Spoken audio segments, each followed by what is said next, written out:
देश में महान बा। छपरा जिला में भगवान के खाली आगमन भइल बा, वो भगवान के चरण के आगमन भइल बा जवना के बखान बा। आ सारा जिला पवित्र जिला है जहाँ एक से एक बढ़ कर के परमपिता परमेश्वर सहित मां अंबिका भवानी के आगमन भइल बा। बाबा हरिहरनाथ के पावन पवित्र धरती गज के राखलराई में भगवान हरिनारायण के आगमन भइल बा। राजा मूर्धज के पुत्र ताम्रध्वज के अर्जुन का अभिमान होकर रहे तो भगवान हो जाए अर्जुन के अभिमान के सुन करके काम कहनी डोरी गज चिरान में गोदना से ओलिया जहाँ भगवान पत्थर से नारी बनावे के काम कहनी वो गीत के वर्णन बा जिला छपरा के बा। लोल बाबू रहे दे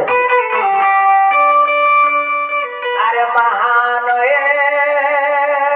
भैया आर महान भैया छपरा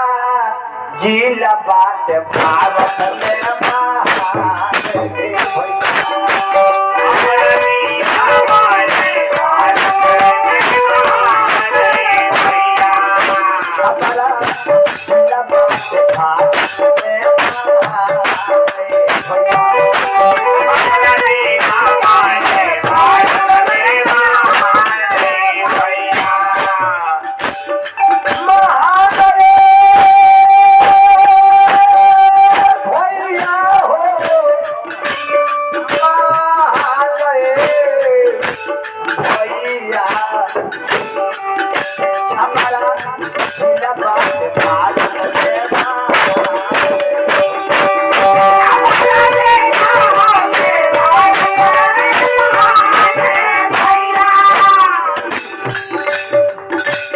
भैया छपरा जिला में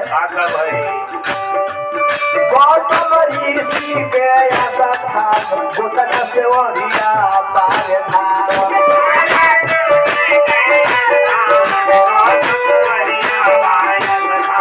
गौतम ऋषि के आशा था गोतना से ओरिया पार था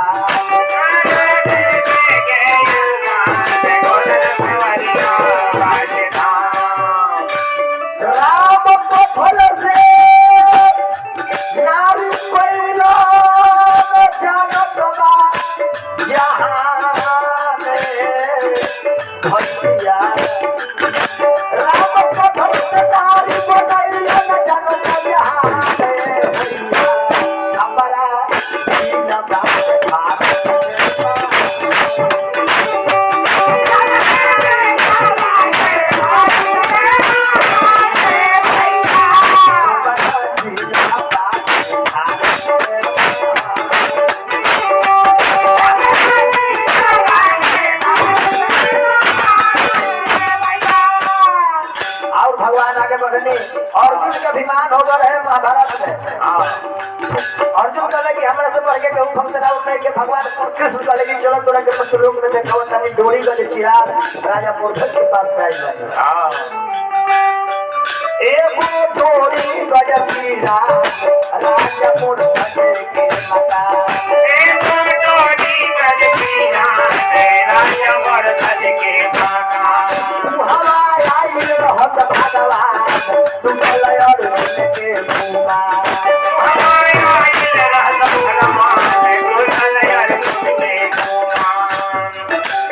राजा मूर्धज बेटा के पहिलो बलिदान भैया आदि चला के राजा रानी लोग अपना पुत्र के बलिदान करके भगवान के सामने बेटा दामो छोड़ के पहिलो बलिदान भैया छपरा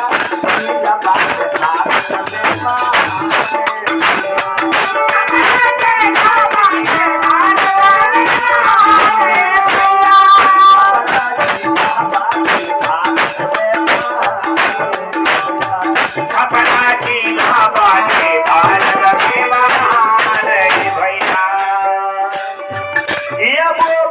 पड़ल माया जहाँ माई बाज भवानी पड़ल माया जहाँ माई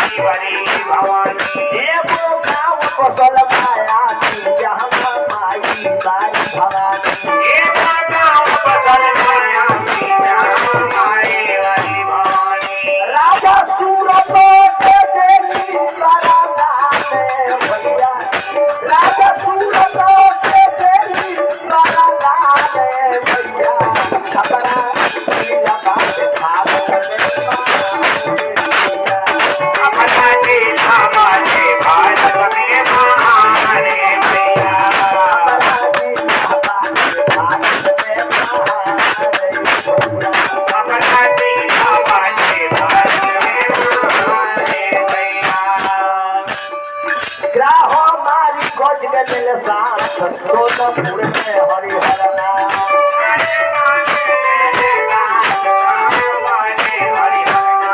ग्राहो मारी खोज के दिल साथ सोनपुर में हरिहरना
राज बिहारी गाना घर अंचल दरियापुर से लिखा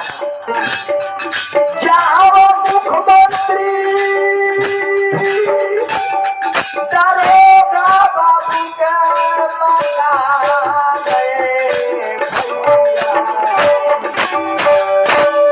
जहाँ मुख्यमंत्री दरोगा लाए के मकान भैया छपरा अरे जिला बाटे भारत में अरे महान